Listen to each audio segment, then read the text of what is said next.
네, 안녕하세요. 네, 안녕하세요.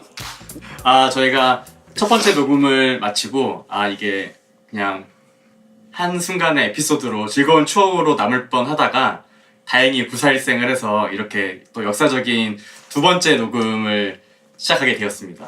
박수 한번 칠까요? 네. 축하드립니다.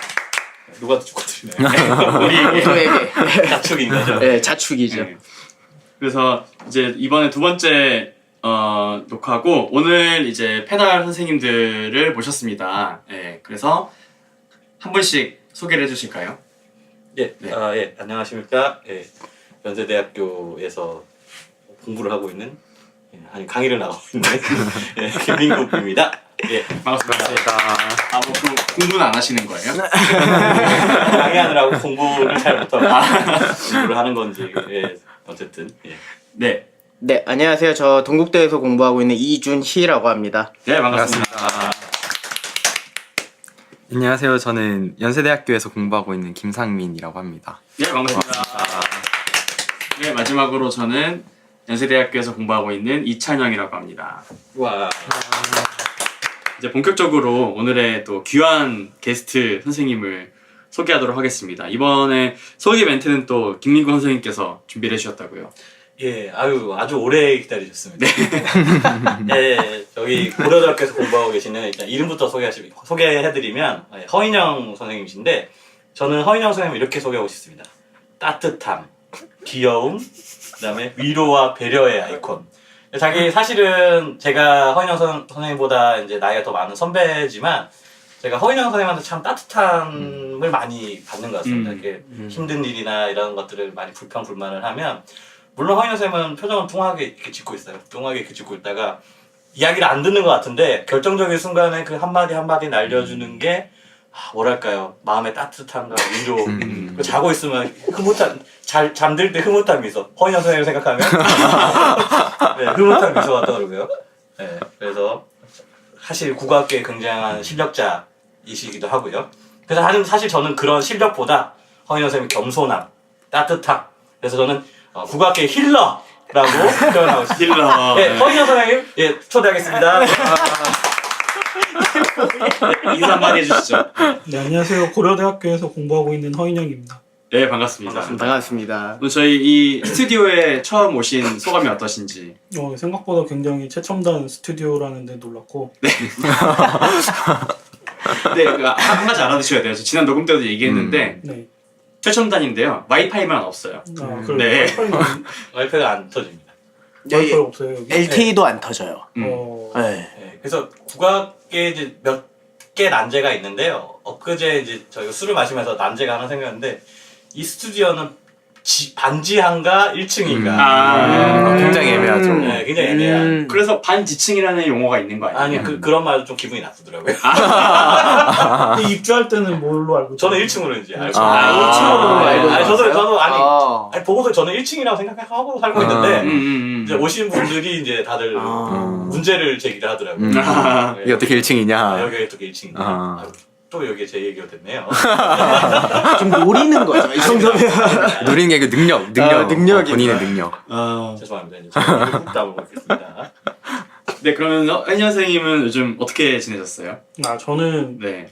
또 다른 분들 다 과정 중이시거나 아니면 강의를 하고 계시니까 여러모로 바쁘실 텐데 저는 그렇게 바쁘지 않고 좀 작년보다는 여유로운 시간을 보내고 있는데 시간적으로는 여유가 많이 생겼는데 마음은 전혀 여유롭지 않고 항상 쫓기는 마음으로 살고 있습니다. 학위 논문 준비를 해야 되기 때문에. 그렇죠. 근데 그러니까 물리적으로는 많이 안 바쁘세요? 뭔가 고대에서는 허인영 선생이 이 세상에서 제일 바쁠 것 같은 네. 맞아요. 그런 얘기를 많이 들어서 이미지도 그렇고. 이미지가 약간 그런 게 있으셔서. 안 그러세요? 괜히 이렇게 여기저기 공부하러 다니고 그렇게 허세를 부려서 그런데 사실은 뭐 그렇게까지 막 바쁘진 않고요. 스터디는 뭐 4-5개 정도만. 4-5개? 정도 줄인 게 4-5개인 거예요? 늦게 뭐 통설원 연구 이런 거 제외인 거잖아요, 그렇죠? 뭐 광독회나 매주 하고 있는 것들은 와. 그러면 하루에 하나씩이네요. 근데 사실은 뭐 다 따져보면은 지난주에 뭐 유형론 연구회처럼 못 나가는 것도 있고 바쁜 일이 있으면 못 나가는 것들도 있지만 그냥 다 합치면은 아 대단하시네요 진짜. 아니 제가 알고 있기로도 외부 또 저기 프로젝트나 이런 데 참여하시는 것도 있는 걸로 알고 있는데 사실 굉장히 바쁘시겠네요. 아니 저는 뭐 겸손하게 말씀하셨는데 뭐 별로 안 바쁘다 이렇게 말씀하셨는데 아니 스터디를 4-5개 한다 그러는데 어떻게 안 바쁘세요? 그러니까 이게 약간 상대적인 걸 수도 있는 것 같아요. 네, 저희는 막 바빠 죽겠다 막 이렇게 네. 하는데 사실은 더 바쁘신데 그러니까요. 4-5개 작년보다 아, 괜찮고 그러니까 과거의 나에 비해 덜 바쁘다. 저도 그런 겸손함을 좀 배우고 싶네요. 수업을 5개 해서 뭐 죽을 것 같아요. 아니 근데 수업이랑은 또 다르죠. 스터디가 더 어렵죠. 사실 뭐 수업이야. 수업도 어렵긴 한데. 역시 내가 하는 수업이 없다. 내가 하는. 그렇죠. 적어도. 네, 적어도. 저희가 그 지난 주인가요? 지지난 주가 되겠네요 벌써. 통사론 연구의 뒤풀이 얘기를 안 할 수가 없을 것 같습니다. 이게 그러니까 그쵸. 단순한 뒤풀이가 아니라 그때의 어떤 담론의 주제가 대부분이 이 팟캐스트 이야기였죠. 네. 그래서 제 기억으로는 1차를 간단히 끝내고 2차 맥주집에 가서 그냥 자연스럽게 얘기가 나왔어요. 나왔는데 뭐 반응들을 좀 들어보고 피드백을 좀 받는 와중에 이제 이름을 뭘로 할지 고민을 하고 있다라는 네. 얘기가 나오니까 정말 거기 계신 10여 명의 선생님들이 정말 열화와 같은 반응으로 아이디어를 많이 내주셨습니다. 그래서 맞습니다. 한번 또 뭐 복기를 해볼까요? 그렇죠. 네. 근데 저희 시작할 때 왜 저희 정해진 이름으로 시작 안 했나요? 원래 그러네. 아 맞다. 우리 구호를 하나 정해야 돼. 네. 구호를 적한다고요? 그렇죠. 이건 또 원래 팟캐스트 처음 시작할 때 저희 이제 정해진 이름이 뭐 지금 말해도 되나요? 네, 뭐 네. 상관없죠. 네. 코끼리는 코가 길다라고 이제 정해졌다면 네 안녕하십니까 코끼리는 코가 길다입니다 뭐 이런데 아니면 이제 선창을 해가지고 코끼리는 그거는 안 될 것 같아요. 내가 그건 안 될 것 같아요. 깜짝 놀랐어 지금. 제가 부끄럽네요. 저는 하려고 했어요. 코가 길다. 네, 저는 하려고 했어요. 비슷한 멘트 뭐 있지 않아요? 뭐 옛날 거? 뭐 많죠 이런 거는. 그래서 이피디님께서 깜짝 놀랐어 지금. 코끼리는 하면 이제 저희가 코가 길다 이러고 이제 효과음으로 코끼리 소리. 그래서 그때 그러니까 뭐 이미 얘기가 나와서 최종적으로 저희가 정해진 이름은 코끼리는 코가 길다라는 이름입니다. 이 이름에 들어있는 의미에 대해서는 조금 이따 이야기하기로 하고요. 그 전에 어떤 후보들이 나왔는지를 한번 얘기해 볼까요? 처음에 방구석 국어학 뭐 이런 거 나왔었고요. 네, 처음에는 이제 국어학 시리즈가 엄청 많이 나왔어요. 무슨 국어학. 맞아요. 그래서 뭐 월간 국어학 그쵸. 그다음에 아까 말했던 방구석 국어학 뭐 다락방 국어학 사랑방 손님과 국어학. 네, 뭐 이런 것도 나왔었죠. 그러니까 진짜 이게 지금 생각하면은 오그라드는데 네. 사실 방구석 국어학이 거의 최종 선정 단계에 맞아요. 올라갔었어요. 그래서 한번 일단락을 짚고 그냥 다시 맥주를 마시다가 그때 갑자기 그 국면이 탁 뒤집어지는 사건이 있었죠. 그때 김천학 선생님께서 말씀을 하셨나? 맞아요. 네, 맞아요. 왜 꼭 국어학이 꼭 들어가야 되냐라고 이제 김천학 선생님께서 말씀을 해줬고 그때 또 뭔가 또 다른 선생님께서 뭔가 제가 얘기했는데 허인영 선생님께서 말씀해 주셨어요. 그래서 이제 국어학에서 많이 나오는 예문 같은 건 어떻냐. 맞습니다. 국어학은 취직이 안 된다 이런 거 네. 어떠냐 이랬는데 거기서 이제 김민국 선생님께서 그럼 뭐 그렇게 이중 주어 구문 중에 코끼리는 코가 길다가 어떻겠냐 이렇게 얘기하셨죠. 예, 맞습니다. 예. 근데 이제 그게 사람들에게 딱 이제 코끼리는 코가 길다 말 들으니까 그 전 거보다 훨씬 네, 더 반응이 낫구나. 엄청 좋았죠. 예.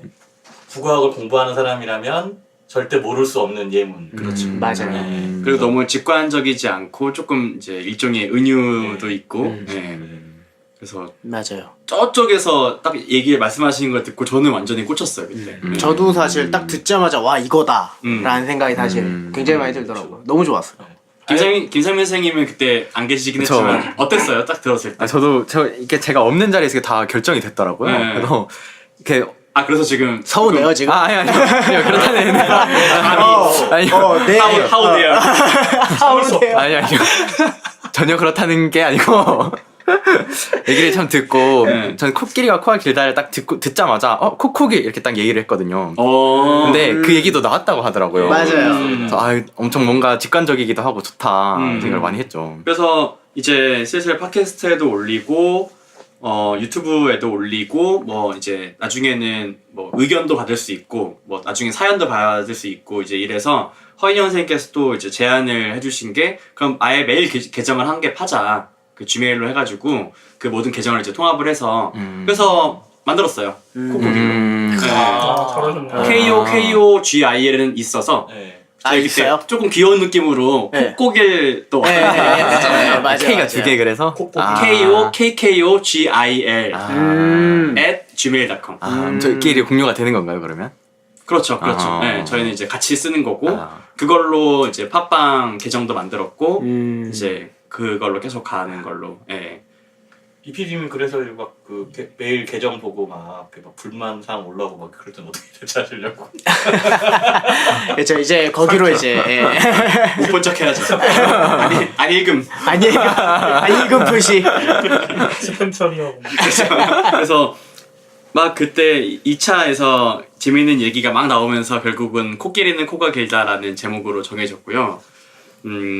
이제 거의 다음 화부터는 공식적인 걸로 하고 또 고맙게도 이 얘기를 듣던 이제 동국대 이소영 선생님께서 이소영 선생님이 혼자 해주신 건가요? 네, 이소영 선생과 그 박나경 선생 그렇죠. 이렇게 박나경 두 명이었습니다. 선생님께서도 같이 해주셨죠. 그래서 네. 또 흔쾌히 로고를 그러면 만들어 주시겠다. 이렇게 다른 그 이전에도 로고를 만들어서 이렇게 해주신 적이 있다고 하셔서 그래서 그냥 알겠다 이러고 그냥 넘어갔는데 계속 이번 주 내내 카톡으로 시안을 보내주시고 맞아요. 네. 이제 제안을 해주셨는데 그 상태의 퀄리티가 너무 좋은 거예요. 또 맞아요. 생각보다 너무 고퀄. 너무 고퀄이야. 되게- 선생님이 예술적인 재능이 많더라고요. 되게 그러니까요. 되게 놀랬어요. 그 네. 사실 그냥 이렇게 말한 다음에 원래 월요일 날 그 이야기가 나오고 그 스터디라는 도중에 쉬는 시간에 이렇게 끄적끄적 대면서 둘이 이야기를 하고 있더라고요. 그래서 그냥 그렇구나 하면서 더 해라 몇 번 했더니 너무 열심히 해서 뒷감당 어떻게 해야 되나 지금. 그래서 생각해보면 그러니까 이 말씀도 미리 한번 본격적으로 들어가기 전에 드리고 싶은 게 이제 이 팟캐스트 녹음 자체가 자칫 이 한국어 학계를 뭔가 대표성을 가지는 이런 걸로 오해를 하실 수 있는 여지가 좀 있을 것 같더라고요. 이렇게 처음으로 시작하는 거고 하다 보니까. 근데 이제 절대 그런 게 아니고 정말 마음 맞는 사람들끼리 이렇게 한번 해보자. 여러 좋은 취지로 해보자라고 시작한 거기 맞아요. 때문에 그냥 그렇게 알아주셨으면 좋겠는데 이제 그럼에도 불구하고 또 이렇게 뭐 선뜻 이렇게 또 도와주시겠다고 하시는 선생님들이 되게 많으세요. 얘기만 조금 꺼내면 또 좋은 의견들을 많이 제시해 주시고 그래서 감사히 받아서 저희가 점점 더 이제 좋은 컨텐츠와 구성과 이제 이런 방향성으로 가는 노력을 해보도록 하겠습니다.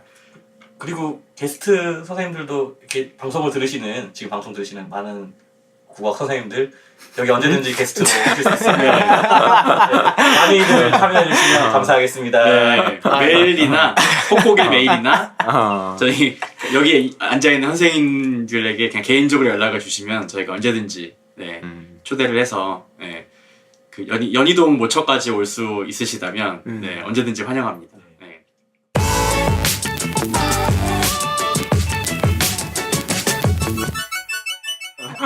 본격적으로 오늘의 주제로 넘어가 보도록 하겠습니다. 이제 저희가 일단 대략적으로 이 팟캐스트 구성을 짤 때요, 이제 월간으로 할 건데, 한 달은 지난번에 녹음했던 것처럼 뭐 논문이나 주제나 어떤 뭐 책이나 이런 것들을 리뷰 형식으로 해서 조금 말 그대로 공부와 관련된 국어와 관련된 이야기들을 한다면 그 다음에 한 달 격월로 해서 그 다음에 한 달은 이제 대학원생으로서 또 연구자로서의 생활과 관련된 것들, 그러니까 공부와 직결되는 거 말고 조금 외적인 것들을 이야기를 해보자라는 의견들이 있었습니다. 또 여러 가지 그 얘기하는 것 자체도 의미가 있고 저희가 고민이 공통적으로 있었던 게 사실은 이 문화 자체가 이거를 막 무슨 튜토리얼이 있어서 하나하나 다 이렇게 체계적으로 설명해 주는 것도 아니고 막 그냥 선후배끼리 이렇게 조언식으로 이렇게 해주다 보니까 궁금한 게 있어도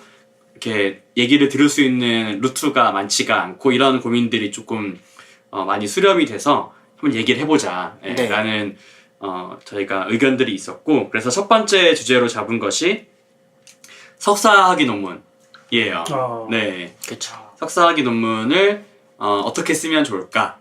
그리고 그러니까 쓸 때 겪었던 어려움이나 그것들을 어떻게 해결해 나갔는지 그리고 궁극적으로는 지금 석사학위 논문을 준비하고 있거나 석사 과정에 있는 선생님들께 뭐 사실 조언이라고 하긴 좀 그렇지만 그냥 경험에 기반해서 드리고 싶은 말씀을 이번 녹음 때 해보려고 합니다. 그래서 또 사실 아까 소개할 때도 김근 선생님께서 말씀해 주셨지만 지금 뭐 하고 계신 연구나 지금까지의 실적이나 이런 것들만 봐도 굉장히 훌륭한 업적을 많이 쌓으신 허인영 선생님이지만 이번에 또 이번 녹음을 계기로 해서 다시 한번 석사학위 논문을 읽어봤는데 정말 클래스를 달리하는 네, 맞아요. 석사 깜짝 논문을 놀랐어. 쓰신 분이라 김민근 선생님께서 이렇게 또 추천을 해주셨어요. 이번에 네. 이 주제로는 다른 주제도 좋지만 이 주제는 허인영 선생님 모시고 싶다 해서 주로 허인영 선생님의 이야기를 조금 듣는 방식으로 진행을 하고 저희가 적절히 껴들어가서 이야기를 한번 해보고 여기 또 유일하게 석사 과정에 계신 김상민 선생님이 계시기 때문에 국악 석사 과정 선생님들을 대표해서 정말 석사 과정에서 궁금한 것들을 이제 후반부에서 질문해 주시는 방식으로 근데 안 그래도 네. 뭔가 이제 저 혼자 이제 다들 석사 논문을 써보셨고 저 혼자 안 써봤는데 그래서 석사 논문을 쓸 사람이 여기에 오면 참 좋았을 텐데 제가 석사 박사 통합 과정에 지원을 하게 되는 바람에 석사 논문을 안 쓰게 돼가지고 이거 오기가 좀 애매하더라고요. 네, 뭐 여차저차 해서 그냥 제 주변에 있는 여러 이제 석사 논문을 곧 쓸 거나 지금 쓰고 있는 친구들한테 뭐가 궁금한 게 있냐 좀 질문을 모아와서 뭐 온기옥을 모아오듯이 제가 대표로 좀 질문을 해준다고 생각하고 그렇게 받아주시면 될 것 그냥 같아요. 대표성을 가진다고 생각하면 네. 될 것 같아요. 네. 뭔가 개인적인 질문도 당연히 있겠지만 그리고 이게 석사학위 논문이 주제지만 어떻게 보면은 석사 과정 자체에 대한 이 전체 흐름에 대한 이야기가 될 수도 있기 때문에 이제 그런 이야기를 해보면 좋을 것 같습니다. 네, 시작해볼까요? 그래서 첫 번째로는 가장 첫 번째 단계가 되겠죠. 석사학위 논문을 쓸 때 주제 정하기입니다. 네, 그래서 허인영 선생님께서 지금 석사학위 논문 쓰신 주제가 어떤 건지 그리고 어떤 것에 대해서 쓰셨는지 그리고 이 주제를 정하게 된 계기 이제 여러 가지 계기가 있겠죠. 뭐 어떤 스터디에서 이 자료를 다룰 수도 있고 어떤 주제를 다룰 수도 있고 우연히 발제를 한 걸 수도 있고 꽂힌 예문이 있을 수도 있고 그래서 그런 게 있다면 말씀해 주시기 바랍니다. 아니면 첫 번째. 먼저 네. 그 허인영 선생님 석사학위 논문에 대한 간단한 소개라든지 네네네. 홍보 뭐 이것도 괜찮을 것 같습니다. 먼저 네. 해주셔서. 네, 제가 2014년 8월에 쓴 졸업할 때 낸 석사학위 논문의 제목은 전일 도인의 한국어 복원과 의문론적 연구라는 제목인데요. 이 전일 도인이 뭐냐, 뭐 돛 닦는 사람이냐 이런 질문도 받아봤는데 책의 제목이고요. 이 책 자체는 이제 18세기 초에 일본인이 이제 한국어 학습서로서 편찬을 한 것인데 이제 다른 한국어 학습서의 가장 큰 차이점은 이제 한국어를 일본 문자인 가나로 표기를 했다는 게 가장 큰 차이점이라고 할 수가 있습니다. 그래서 이제 그 이전에도 연구가 좀 있었지만 그 가나로 표기된 한국어에 대해서 그걸 전면적으로 다 한국어로 복원, 그러니까 이게 어떤 한국어를 표기한 것인지 이제 그거를 일본어 번역문이 같이 그 책에 실려 있기 때문에 그걸 대조해서 한국어로 어떤 한국어 문장을 표기한 것인지 이제 복원을 해보고 거기에서 나타나는 그 한국어로 복원된 문장이랑 일본 문자로 표기된 것을 대조해 보면 어떤 의문론적인 특징이 있고 이제 나아가서는 그게 이제 의문사의 측면에서 의문 변화의 중간 단계를 반영한다고 생각할 수 있는 부분들이 있기 때문에 거기에 대해서도 이제 다루는 것을 목표로 해서 집필을 했던 논문입니다. 네, 뭐 앞으로 얘기하면서 더 얘기가 내용적인 얘기 나올 것 같아서요. 그 이 주제를 정하게 되신 경위가 네 어떻게 되셨는지. 이게 네. 뭐 저 처음에 이제 이찬영 선생님께 이런 주제로 한다고 얘기를 듣고 무슨 얘기를 해야 되나 생각을 해보다가 왔는데 제가 후배들을 만나면은 이제 후배들도 석사 논문 쓰기 시작하는 후배들이 이제 고민을 얘기하니까 그런 얘기를 한다고 생각하고 와야 되겠다라고 생각을 했고 네. 주제 정하는 거 관련해서는 저는 이제 할 얘기가 좀 긴데 저는 이제 이 논문 주제를 정하기까지 뭐 몇 번 주제가 바뀌기는 했어요. 그래서 저는 2011년 2학기에 입학해서 이제 2014년 8월에 졸업을 했기 때문에 3년이 걸렸는데 처음에는 이제 다른 분들도 아까 잠깐 얘기하셨지만 이제 논문 주제를 어떻게 정하냐라고 하면은 네. 뭐 가장 흔한 케이스는 선배들이나 후배들 보면 이제 수업에서 뭐 발표했다든가 기말 보고서 쓴 내용 아니면 스터디에서 이제 얘기하다가 이제 관심이 생긴 것들에 대해서 이제 주제를 잡고 석사 논문을 쓰게 되는 경우가 많은데 저도 이제 지금 최종적으로 석사 논문 낸 저 주제는 외부에서 하는 스터디에서 이제 그거는 일본어랑 관련된 스터디였는데 그 스터디에서 이제 다른 학교 선생님들하고 같이 하는 자리에서 저 자료를 읽었어요. 그래서 저게 그때는 이제 대학원에 입학하기 전이었는데 그래서 이거를 나중에 이제 대학원에 들어와서 석사 논문 주제를 고민할 때가 되니까 이제 3학기 때쯤 됐을 때 아니 저런 거를 해보면 어떨까 이렇게 생각을 해서 자료를 정리를 하기 시작했죠. 그 얘기는 뒤에 자료 수집 얘기할 때도 말씀을 다시 드려야 되겠지만 네. 자료를 수집하다 보니까 그러니까 제가 이제 어리고 이제 좀 경험이 없었기 때문에 그렇겠지만 정리를 하다 보니까 저 자료 똑같은 자료를 가지고 98년에 고대에서 석사 논문이 나온 게 있었어요. 일본인 학생이 쓴 게 있었어요. 일본인 학생이요, 심지어? 예. 흥미진진한데요. 저는 이제 저 자료를 스터디에서 읽었을 때만 해도 저거를 이제 60년대에 일본인 선생님이 처음 책으로 낸 게 있거든요. 연구서가. 네. 근데 거기에서는 이제 그분은 일본 어학을 하는 분이기 때문에 한국어에 대한 얘기가 별로 없었고 그래서 이걸로 쓰면은 석사 논문감이 될 수 있겠다라고 제 나름대로 막연하게 생각을 했는데 이제 그런 석사 논문이 있다는 걸 딱 발견을 하고 나니까 갑자기 앞이 캄캄해지고 막막한 그렇죠. 힘 빠지죠. 그때 연구가 얼마나 진행된 상태였던 그러니까 뭐 사실 그렇게까지 막 열심히 정리하고 막 이런 얘기를 하면 되겠다라고 생각하던 도중에 발견한 건 당연히 아니고 선행 연구를 할 것도 사실 없는데 저게 자료 자체가 워낙 마이너한 것이다 보니까 근데 어쨌든 뭐 주제를 정하면 그거와 관련된 키워드를 가지고 막 검색을 하고 여러 가지 하잖아요. 네. 그러다가 이제 발견을 한 거죠. 그러니까 그건 제가 너무 늦게 발견을 했다고 할 수 있는데. 그럼 국문과에서 나온 논문인 거예요? 네네.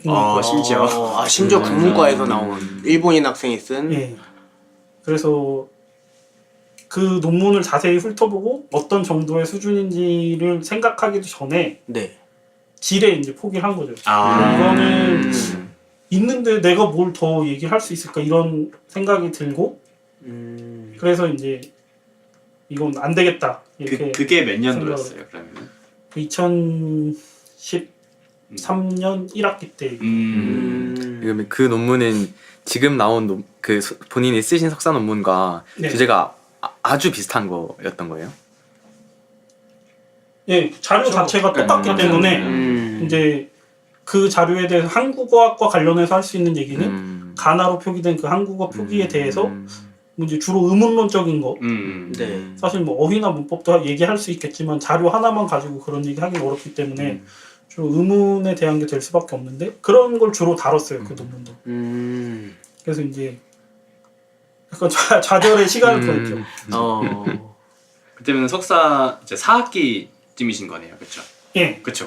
논문 나오고 1년 전인 거죠? 네, 그렇죠. 네.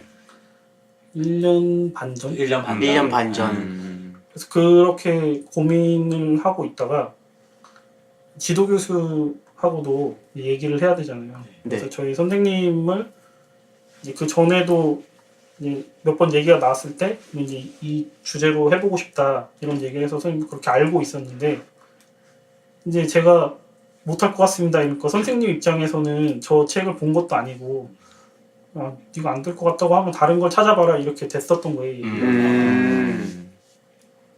근데 이제 다른 선생님들도 석사 논문 쓰게 된 게 그게 뭐 연구하는 과정이 아주 자유롭고 창의적으로 다들 연구한다고 하지만 그게 결국은 자기가 배운 게 있고 그 틀 안에 어느 정도 이제 한정이 되는 게 있잖아요. 내가 그쵸. 수업을 듣고 어떤 선생님한테 영향을 많이 받고 이게 이제 어떤 내용으로 논문을 쓰느냐랑 관련이 많이 되는데 이제 저는 제가 마지막에 최종적으로 낸 저 논문은 이제 지도교수가 하는 거랑 별로 관련이 없었는데 관련 없는 주제였는데 저걸 이제 포기를 하게 되니까 관련 그때까지 4학기 동안 대학원에서 내내 배운 거는 주로 찾아표기 네. 이런 거죠. 네네. 그래서 이제 그 중에서 뭐 어떤 걸 하나 해보자 그런 생각을 가지고 막연하게 이제 또 생각을 했던 거죠. 그래서 선어말음이 거 그게 이제 중세국어에서도 되게 무슨 기능을 하는 건지 되게 말이 많고 네. 고대 국어에서도 그런데 네. 그거에 대해서 좀 생각을 해보자 그 막연한 생각을 하고 있다가 이제 지도교수하고 얘기해서 다시 만나서 얘기했을 때 그건 네가 지금 하기에는 좀 어려울 것 같다 이런 얘기를 들었고 그래서 제가 하도 갈피를 못 잡고 방황을 하고 있으니까 이런 주제로 해보는 건 어떻겠니 이렇게 된 거예요. 그래서 이제 2013년 1학기 때 학기 초에 이제 제가 받아들게 된 주제가 그 구결 석독 구결 자료 자토 석독 구결 자료에 어휘를 정리하는 거였어요.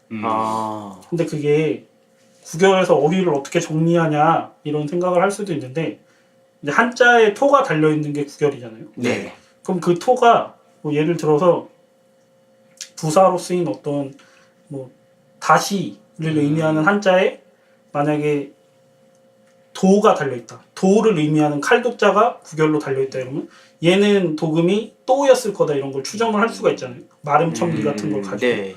이제 그런 거를 쫙 그 구결 자료에서 모아서 이제 정리를 해보는 그런 걸 해보면 어떻겠냐. 정 주제가 없다면 이렇게 된 거죠. 근데 이게 사람 마음이 진짜 간사한 게 진짜 간사해요.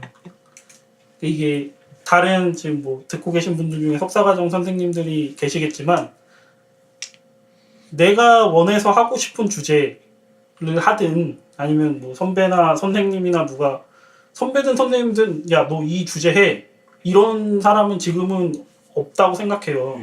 가능하면 학생이 하고 싶은 거를 좀 이제 하게 해주고 이제 선생님이 뭐 아닌 분들이 계실지도 모르지만 기본적으로는 이제 학생의 자유가 있잖아요. 네. 네, 뭐 그래서 이제 그 자기가 원해서 하든 아니면 뭐 누가 이렇게 이런 걸 하는 게 어때라고 해서 하든 간에 다 써보신 선생님들은 느끼겠지만 고비가 오잖아요. 네. 무조건 고비가 오게 돼 있어요. 쓰다가 이게 왜 안 풀릴까? 이게 왜 안 되지? 네.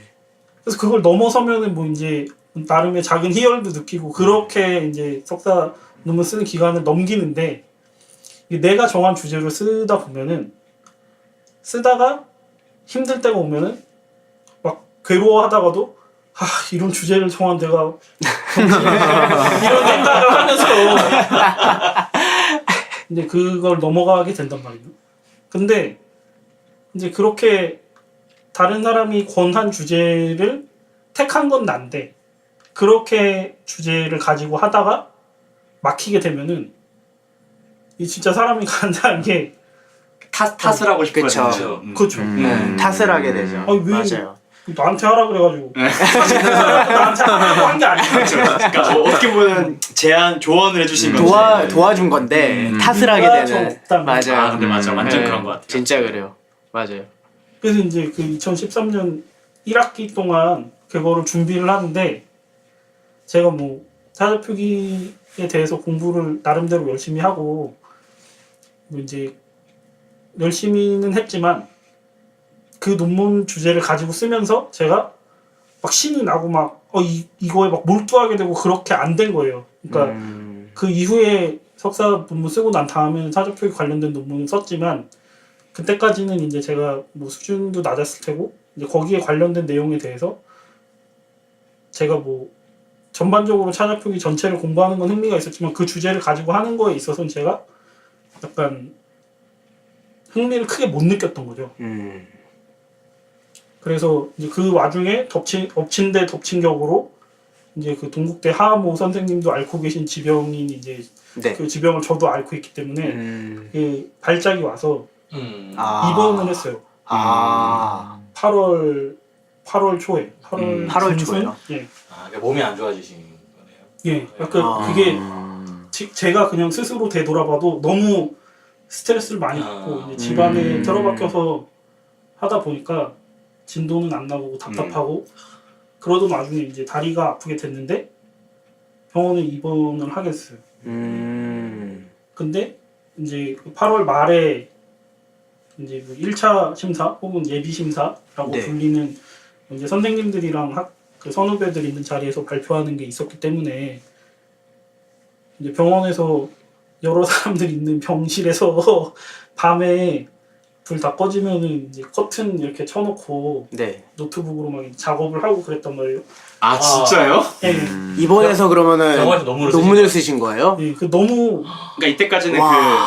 그 구결 그렇죠. 연구 그 주제로 아, 하셨던 와. 거죠. 너무 그때까지. 하기 싫은데 발표 날짜가 잡혀 있으니까 아 발표 날짜가 잡혀 있으니까. 그쵸. 아, 해야 되니까 그쵸. 또 안 할 수가 없으니까. 했어요. 근데 그럼 발표까지 하신 거예요? 했어요. 와. 아. 아 이런 스토리가 있었구나. 인간극장인데. 지금 되돌이켜서 생각을 해보면 열심히 하지 않았는데 그때는 이제 그냥 꾸역꾸역 어쩔 수 없이 이제 했던 거죠.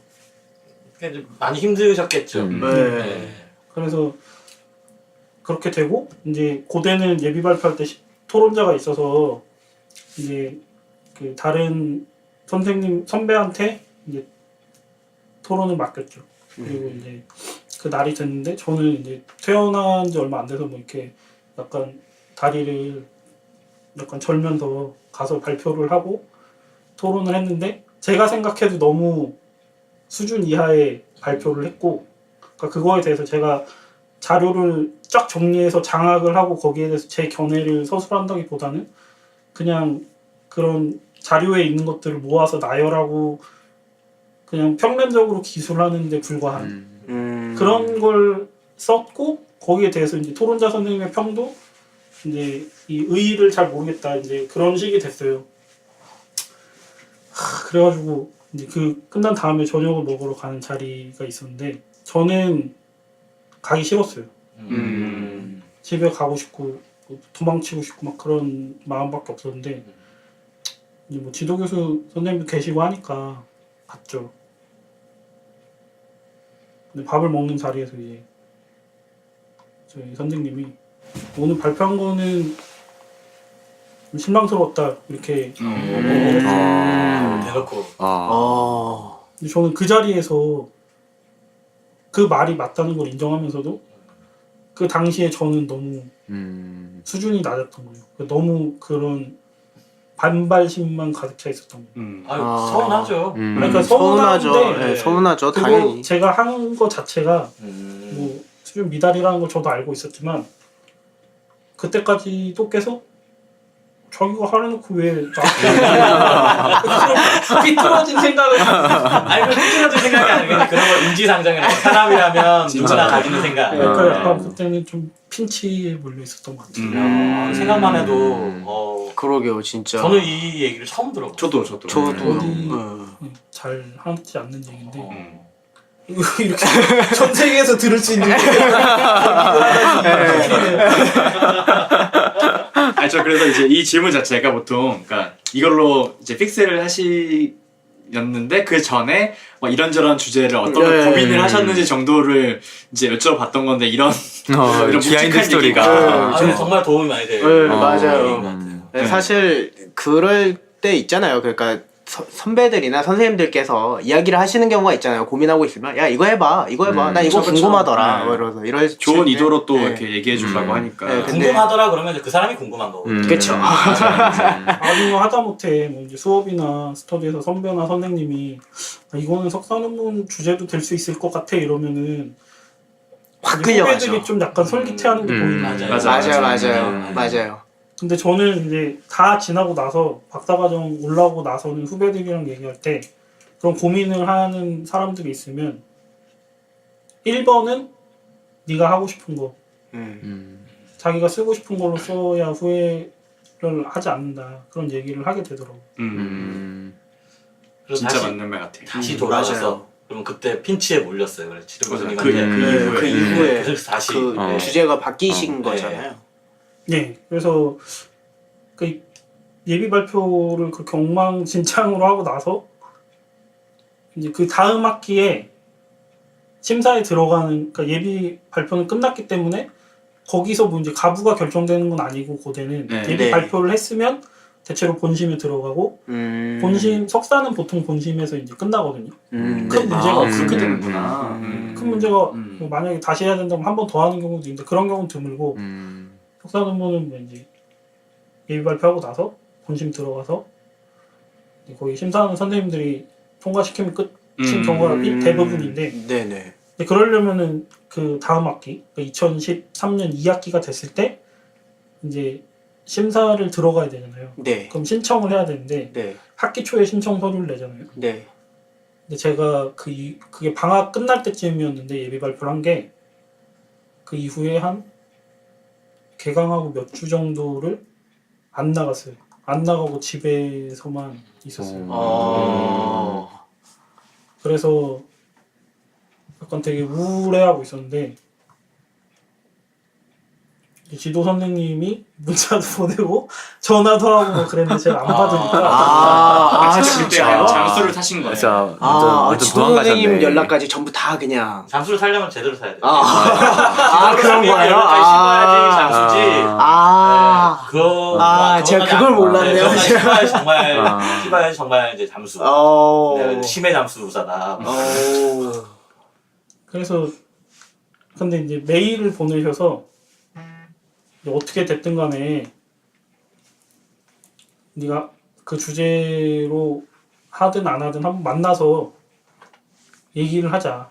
그래서 이제 술을 마셨어요. 만나서. 지 선생님이 그래도 되게 이해심이 또 넓으시고. 서로는 답답하셨을 텐데 못 하겠어요 그거를. 지도 교수 입장에서 너 나가 이럴 수도 없고. 그렇죠. 만나서 얘기하는데 이제 선생님이랑 그러면서 그렇게 힘드냐? 그러면 뭐 네가 하고 싶은 다른 걸로 해도 된다. 그러면서 이제 약간 그런 얘기도 했었어요. 그러니까 김민국 선생님도 이제 학기 논문 쓰시고 시간이 오래 지나셨으니까 내가 교수가 돼서 제자를 양성한다면 그럼 내가 하고 있는 주제랑 관련된 거를 이제 좀 이어서 발전시키는 학생이 있으면 더 좋겠다 이런 생각을 할 거라고 생각을 해요. 저라도 그럴 것 같고. 근데 이제 본인이 찾아 표기를 했으니까 이제 제자들이 이제 이두, 향찰, 구결 뭐 이런 쪽으로 이두나 석독 구결, 음독 구결 이런 걸 제자들이 한 명씩 맡아서 좀 했으면 하는 생각도 있었지만 그거는 뭐 내가 어떻게 한다고 되는 게 아니고 잘 생각해서 이제 정해라 다시. 근데 이제 기준은 최대한 너 기준으로 나를 생각하지 말고 교수가 어떻게 생각할지 뭐 그런 건 전혀 생각하지 말고 그냥 너가 좋은 걸로 해라. 그렇게 얘기를 했어요. 알았다고 하고 네. 또 다시 집에 돌아와서 이제 두문불출하는 시간을 좀 더 보냈는데 그 와중에 이제 다시 이제 여기서 얘기하는 그 주제를 정하기까지 에피소드가 너무 길었는데 아니에요. 그 과정에서 좋은. 이제 이게 제일 중요한 곡지 중에 하나이기 때문에 예전에 한번 좀 선행 연구를 정리는 해봤으니까 네네.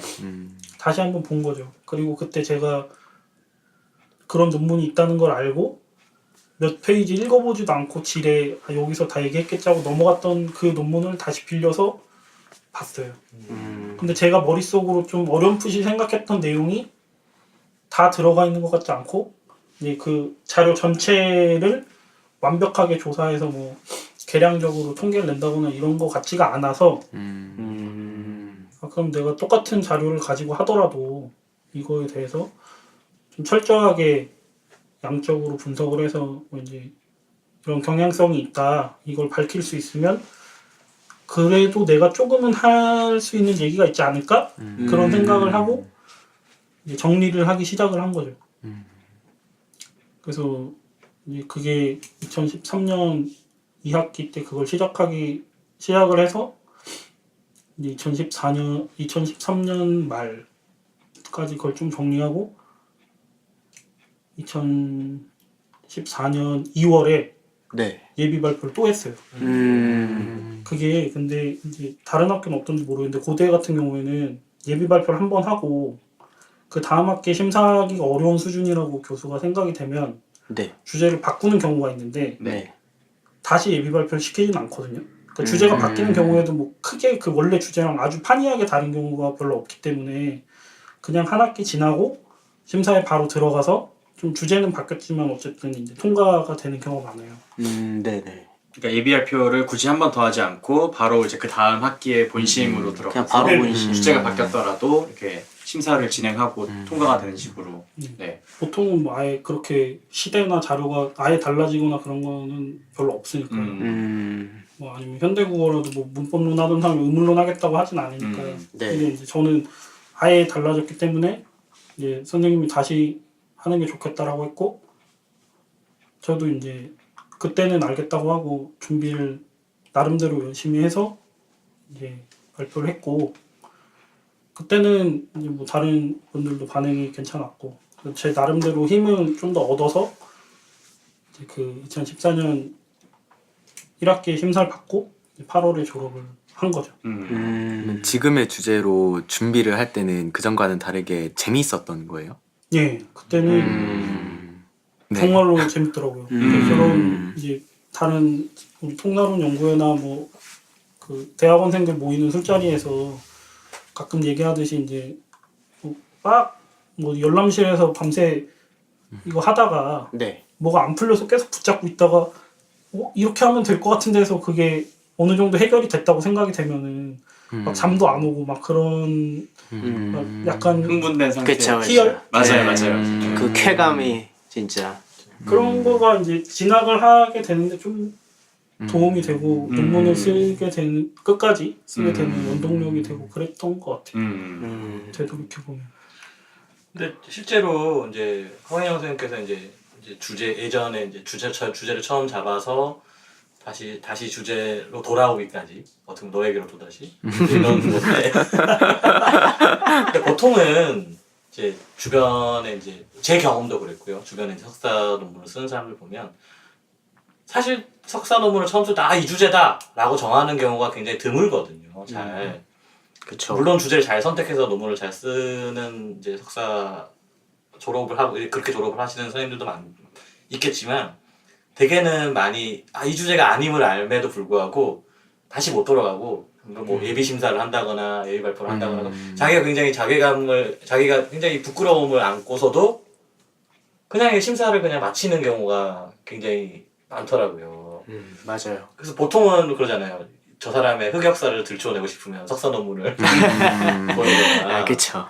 근데 이제 허인영 선생님께서는 그 과정을 이제 어떻게 보면 사실 예비 심사 마치고 그 논문 그냥 냈어도 통과는 가능했지 않았을까요? 뭐 그 전일도이 말고. 심사 받을 때 아주 열심히 고쳤으면은 그쵸. 무덕무덕한 상태라도 통과가 됐을 수도 있겠죠. 그러니까 심사가 걸려 있을 테니까 또 네. 어쨌든 간에 어떻게든 네. 완성을 시켰을 해내죠. 거고. 네. 그쵸. 근데 이제 그거를 굳이 끝까지 들고 가지 않고 시간을 한 1년 정도 더 네. 유예를 한 거잖아요. 그러니까 어떻게 보면 남들은 석사 과정생들은 거기서 1년을 유예한다는 걸 굉장히 무서워하더라고요. 맞아요. 근데 그럼에도 불구하고 1년을 유예시킬 수 있었던 용기 혹은 계기 뭐 이런 건 어떤 게 있었는지. 근데 그때 당시에는 그러니까 그게 지금 와서는 되게 부질없게 여겨지는데 그때는 뭐 같이 입학한 사람 혹은 나랑 학부 때 같이 다녔는데 선배로 있는 사람 아니면 후배로 들어온 사람 이런 사람보다 내가 한 학기 1년 이렇게 늦어지고 있다. 네. 석사 과정 때는 네. 그게 되게 크게 느껴졌어요. 저도. 그래서 네. 빨리 써야 되는데라는 생각을 했고 그래서 그게 4학기 때도 이제 되게 스트레스를 받게 되는 원인이 된 것 같은데 이제 주제를 바꿔서 쓰게 되면서부터는 쓰는 동안에는 거기에 대한 생각을 할 여유가 없었고 그리고 심사를 마치고 나서 이제 졸업을 하니까 거기에 대해서 뭐 제 논문을 읽어보셨든 아니든 간에 이제 좋게 평가해 주시는 분들이 있으니까 내가 1년을 더 한 게 그렇게 잘못한 건 아니구나.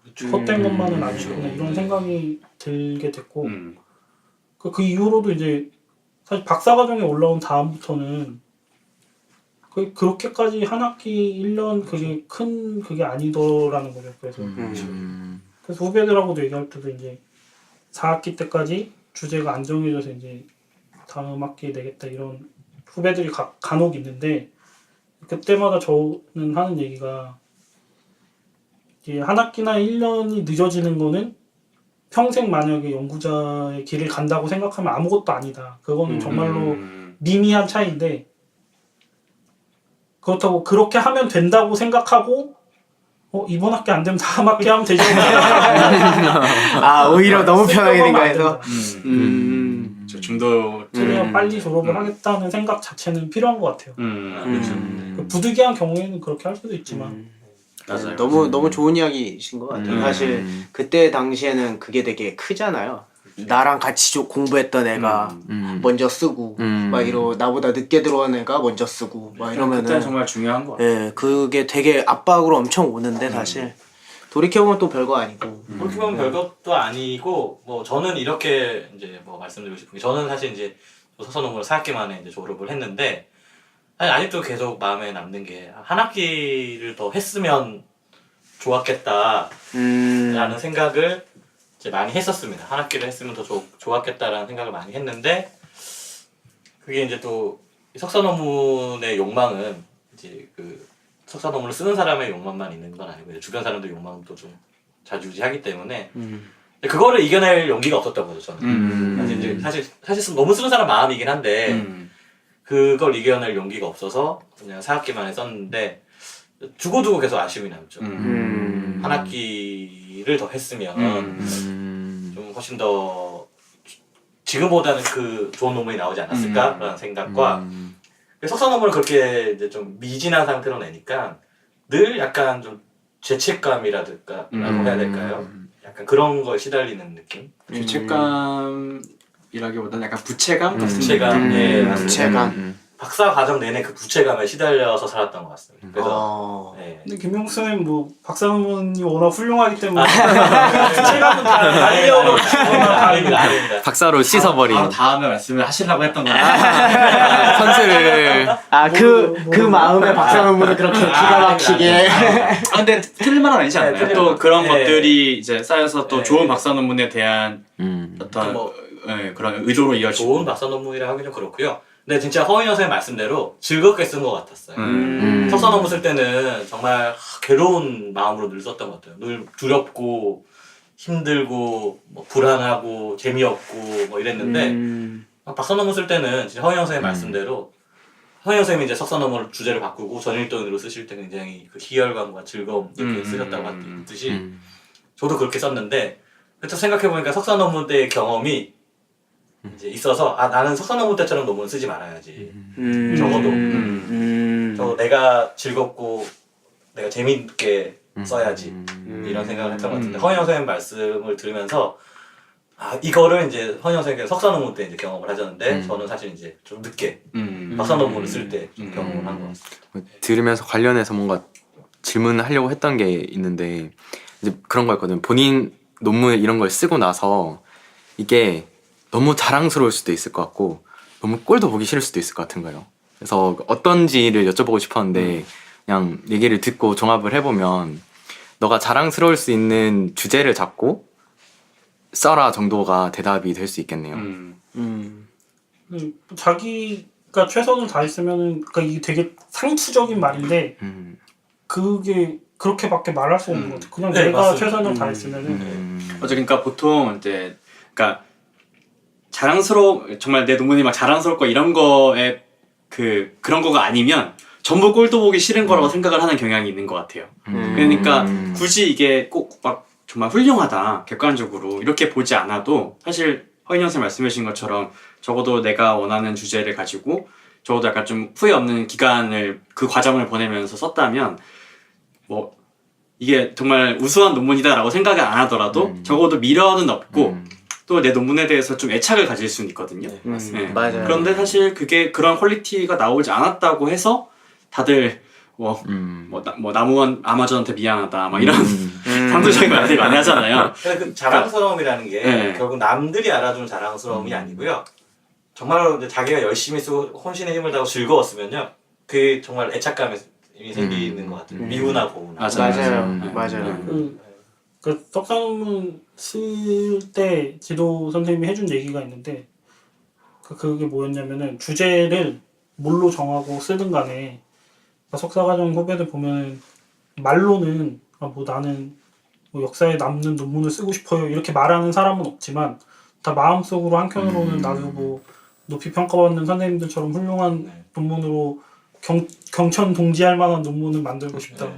어스 브레이킹 할 만한 논문을 쓰고 싶다 이런 생각을 하였는데 지도 선생님 무슨 얘기 했었냐면 주제를 뭘 정하든 간에 이제 그게 내가 마음에 들고 근데 그러니까 그 사람이 열심히 썼다고 해서 그 주제가 연구사적으로 좋은 평가를 받는다 이거는 알 수 없는 거다. 그러니까 누가 이렇게 이런 걸로 해봐 해서 그냥 그렇게 막 공을 들이지 않고 썼는데 그 주제 자체가 연구사적으로는 좋은 평가를 받는 주제일 수도 있고 그러니까 그건 알 수 없다는 거예요. 근데 다만 내가 하고 싶은 걸로 해야 이제 스스로가 그런 공부하는 거에 대해서 더 하고 싶다는 생각이 들고 그런 해나갈 수 있는 힘이 생기게 되는 것 같아요. 또 이 포인트가 곧 박사 과정에 좀 뭐랄까 건강한 마음으로 진학할 수 있는 계기가 되는 것 같기도 하고. 맞아요. 네. 앞으로 계속 공부를 할 수 있는 힘이 되는 그쵸, 포인트인 것 네. 같아요. 딱 그러니까 그 물론 말씀. 박사과정 갈 수는 있는데 뭐 자연스럽게 가게 되는 케이스가 많잖아요. 그런데 뭔가 좀 부정적인 마음을 안고 가게 되는 케이스도 있는 것 같아요. 그거를 맞아요. 극복하지 못하면 그 대표적인 케이스가 이제 저인 것 같아요. 석사 논문에 대한 이제 부채의식 때문에 왜 웃죠? 아닙니다. 제 얘기 끌어갔다. 이건 제가 늘 하는 자리도 혹시 그래서 일부러 여기 앉으신 상석에 게스트를 이겨보겠다. 게스트를 이겨보겠다. 맞아요. 네, 그래서 뭐 자기가 선택해서 자기가 열심히 하는 게 중요하지 않을까 하는 생각이 들죠. 근데 이게 참 허인영 선생님께서 이제 여러 가지 주제 얘기를 이렇게 많이 해주셨는데 사실 근데 이제 이 주제다 딱 이렇게 드는 생각이 꼭 이제 그런 것도 있잖아요. 허인영 선생님이 이제 잘하는 거. 그러니까 그런 것도 있잖아요. 사실 이 주제다, 이게 재밌다만 하는 게 아니고 연구 방법론이나 이건 내가 잘하는 거다 이게 있거든요. 사실 그렇죠. 자기가 좋아하는 주제고 뭐 재밌어하는 주제이기도 하지만 이 연구 방법론이나 이런 것들이 안 맞으면 못 하거든요. 예를 들어서 저는 예전에 형태론이 참 재밌다고 생각했는데요. 형태론에서의 연구 방법론이나 이런 것들이 그러니까 논문을 쓰다 보니까 안 맞다는 게 계속 느껴지더라고요. 그래서 그런 것들에 대해서는 어떻게 이제 뭐 선생님께서 파악을 하셨는지 아니면 뭐 미리 생각하신 게 있는 건지 이게 이 연구 방법론이나 이게 나랑 맞다 이제 이런 것들은 근데 저는 좀 이제 주제 자체가 특수해서 일반적으로 적용될 수 있는지는 모르겠는데 일단 저 자료 자체가 이제 일본인이 쓴 한국어 교과서라는 특성이 있기 때문에 기본적으로 일본어를 알아야 되고 맞네. 네, 그렇죠. 일본어 역사에 대해서도 이제 지식이 필요한데 이제 저 자료를 읽으면서 이제 그때는 뭐 이제 어렸지만 그래도 중요하다는 생각은 그냥 그런 생각이 들었고 그리고 이제 이거에 대해서 또 다른 사람이 할 수 있을까? 아니면 내가 해보면 어떨까? 이런 생각을 자연스럽게 하게 됐던 것 같고 그래서 좀 이제 제가 후배들이랑 뭐 이렇게 주제와 관련된 얘기를 하면서 제일 좀 약간 난감하다고 해야 될지. 그러니까 다른 선배이신 분들도 마찬가지겠지만 주제를 어떻게 정해야 되냐 이런 질문을 받는 맞아요, 경우가 있어요. 맞아요. 근데 진짜. 그게 이 주제가 어떻냐라는 질문이 아니라 네, 주제를 어떻게 잡아야 되느냐. 그래서 이제 일단 뭐 선임 연구들을 보면서 자기가 자연스럽게 관심이 생기는 주제를 잡아서 하는 게 뭐 당연히 맞는 거라고 생각이 되는데 저는 그 대학원 입학했을 당시에 크게 고민을 두 가지를 했어요. 이제 음울론 음성학을 전공한 선생님이 계시고 국어사를 전공하신 선생님이 계시기 때문에 전 둘 다 관심이 학부 때 있어서 그러면 이제 어느 쪽으로 가야 될지에 대해서 고민을 되게 많이 했었어요. 근데 내가 음울론을 좋아하는데 통시적인 변화가 그냥 부수적인 건지 아니면 통시적인 거에 기본적으로 관심이 있는데 그 중에서도 이제 의문의 변화에 관심이 있는 건지 이거에 대해서 고민을 해보니까 후자인 것 같다. 그래서 내가 통계적인 거에 관심이 있다면 거기서 뭐 다른 걸 할 수도 있겠지만 뭐 같이 아울러서 할 수 있지 않을까 이런 생각이 들어서 이제 국어사를 전공하는 선생님한테 가게 됐는데 그 이후에 그래서 제가 입학한 이후에 공부하는 과정에서도 뭐 차자표기 이런 게 후배들 보면은 그냥 한글 자료만 생각하고 대학원에 들어온 학생들은 힘들어하는 경우가 되게 많아요. 갑자기 무슨 이상한 외계 문자 같은 거 외우라고 하니까. 근데 이제 저는 그런 과정에서도 그게 통시적인 변화의 부분이라는 생각으로 접근을 해서 크게 뭐 힘들다 어렵다 이런 생각은 많이 하지 않았던 것 같아요. 그래서 그게 참 그 아까 되게 이제 저에게 많이 이제 이렇게 생각이 든 게 그러니까 통시적인 거에 관심이 있느냐 아니면 그러니까 음운 변화에 관심이 있느냐 아니면 음성학 쪽에 관심이 있었느냐 이제 이런 것들을 할 때 나에게 맞는 게 무엇이냐 내가 정말 알고 싶어하는 게 어떤 것이냐 근데 그런 것들을 잘 생각을 안 하고요 그냥 뭐 정말로 그냥 어떤 주제로 할지 그런 것들만 많이 생각을 하는 것 같아요. 저도 그랬던 것 같고요. 네. 그래서 사실 어떤 관심 있는 주제를 택하는 것도 좋지만 내가 어느 부분에 내가 어떤 걸 더 잘하느냐 혹은 내가 어떤 걸 더 관심이 있느냐 그런 걸 생각하는 것도 굉장히 중요할 거라는 생각이 듭니다. 그렇죠. 네. 그 석사 논문의 그러니까 어떤 주제를 어떻게 잡는 게 좋을까에 관한 이야기를 해봤는데 사실 친구들한테 물어보니까 그런 것도 아주 궁금해하는데 이것도 엄청 궁금해하더라고요. 석사 논문 주제를 잡는 적절한 시기 혹은 맞아. 약간 마지노선이라고 할 수 있는 게 어느 정도일까 또 그게 사실 엄청 궁금해하더라고요. 그래서 맞아 이 얘기를 이제 좀 정리를 하자면 항상 받는 질문이 예를 들어서 2019년 2학기가 이제 4학기가 되는 거예요. 그러면은 이제 그 여름 방학 때쯤에 이제 물어보는 거예요. 뭐 예를 들어서 8월 초다. 그러면은 뭐 선배는 지금 주제를 언제쯤 정하셨냐. 그러니까 이때가 너무 늦은 게 아닌지 너무너무 많이 불안해요. 그러니까 8월은 진짜 다들 그러니까 너무 불안해하고 7월만 돼도 지금쯤 있어야 되는 것 같은데 맞아요. 우리 한번 그 얘기나 한번 이렇게 각자의 경험으로 얘기해 볼까요? 그 이거를 더해서 음. 약간 논문에 또 적절한 진도가 어느 정도 되는가 약간 이런 것도 궁금하다. 예를 들어서 뭐 예비 발표 뭐 예심 전에는 어느 정도 뭐 약간 이런 정도의 그러니까 이건 뭐 그것도 아주 궁금해하더라고요. 정답은 없을 테니까 그냥 선생님들의 경험을 위주로 저는 그랬었어요. 저도 생각보다 주제를 조금 늦게 잡은 편이었는데 저는 정말 많이 어리고 그래서 석사 과정 한 2, 3학기 정도의 생각을 혼자 했던 거가 당연히 컨펌이 될 거라고 굳게 믿고 그냥 때가 되면 선생님 가져오라고 하실 때 그냥 가져갔어요. A4 용지 한 장으로 바로 그냥 이제 리젝을 하고 나가. 정말 이렇게 딱 들으는데 안 돼 이러시는 거예요. 5초 만에 진짜. 5초 만에 선생님이 너무 빠르시네. 그러니까 엄청 빠르게 읽으시니까 뭐였어요 들고 간 게? 명사 플러스 명사 구성의 의미 관계를 그러니까 그때는 이거는 내가 밝혀야겠다. 아 어려운 거를 하셨네. 그래서 지금도 발표하려고 하고 있어요.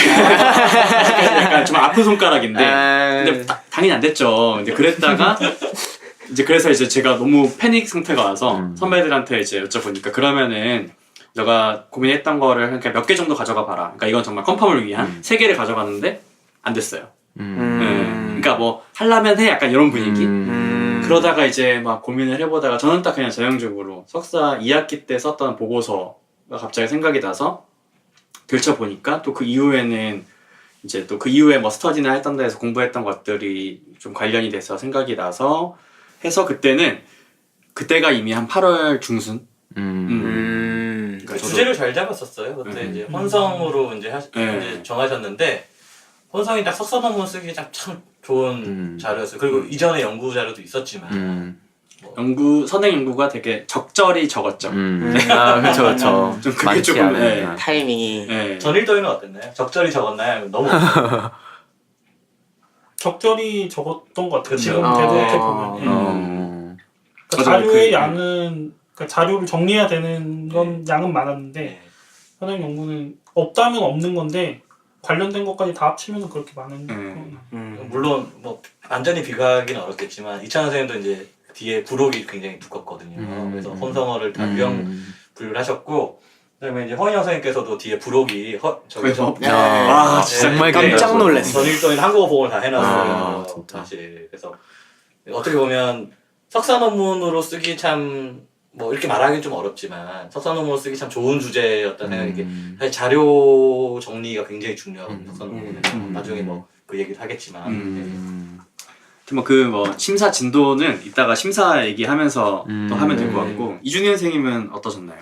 저는 그 사실 주제를 잡으려고 할 때 저는 오히려 그러더라고요. 그러니까 석사 논문 주제를 잡아야지라고 생각을 하니까 오히려 안 잡히더라고요. 그러니까 이런 계속 케이스 안 진짜 많을 것 잡히고, 같아요. 예. 뭘 해야 될지도 모르겠고 그러니까 거기다가 석사 논문 주제라고 하니까 지금 생각해보면 별거 아닌데 당시에는 막 되게 그거잖아요. 막 어마어마한 걸 잡아야 될 것 같고 막 무언가를 해야 될 것 같은데 힘들어가지고 네, 막 그런 생각이 드니까 더 주제를 못 잡더라고요.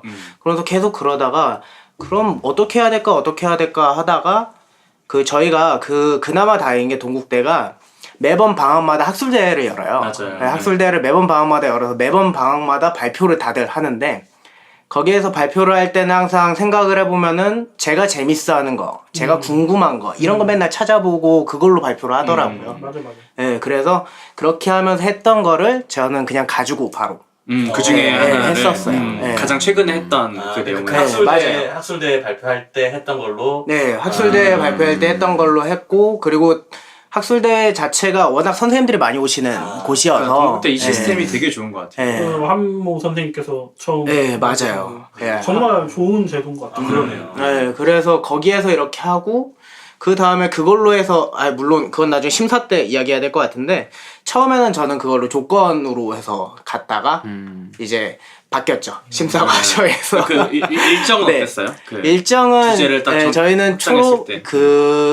그 학술대회 자체가 저희는 8월 초, 7월 말 뭐 이렇게 되거든요. 그래서 12월 말 또는 1월 초, 1월 중순 뭐 이렇게 항상 해서 그때 제가 했을 때가 1월 중순, 1월 말에 했던 주제로 준비를 해서 초록 발표를 제가 3월 말, 4월 초에 했었고요. 그 주제로. 네, 그 다음에 이제 심사를 들어가서 이제 논문이 나왔죠. 네, 그런 식으로 진행이 됐었어요. 또 동국대는 또 초록 발표라는 또 절차가 있어서 학교마다 좀 다르긴 하겠지만 여튼 그 방학 한 뭐 7월 뭐 그러니까 2월 네. 정한 거죠. 그렇게 정해진 거는 사실상 거의 2월인 것 같아요. 이게 또 발표를 하신 거니까 어느 정도 이제 좀 해놓은 게 있는 상태인 거고. 네, 맞아요. 그 해놓은 거 사실 어떻게 보면은 해놓은 것 중에 고른 거인기도 한 것 같아요. 네. 가장 좋은 거죠. 이게 이렇게만 되면 가장 좋은 거죠. 이게 동국대의 좋은 시스템 중에 하나라고 개인적으로 굉장히 자부심도 있고요. 나중에 또 할 얘기가 각 학교마다 하고 있는 이런 발표에 대해서도 얘기하면 되게 좋을 것 같긴 해요. 네. 마지막으로 김민건 선생님 얘기를 저는 들으면서 제가 일부를 맞춰볼까요? 제가 얘기한 걸로 하고요. 편집당한 걸로 하겠습니다.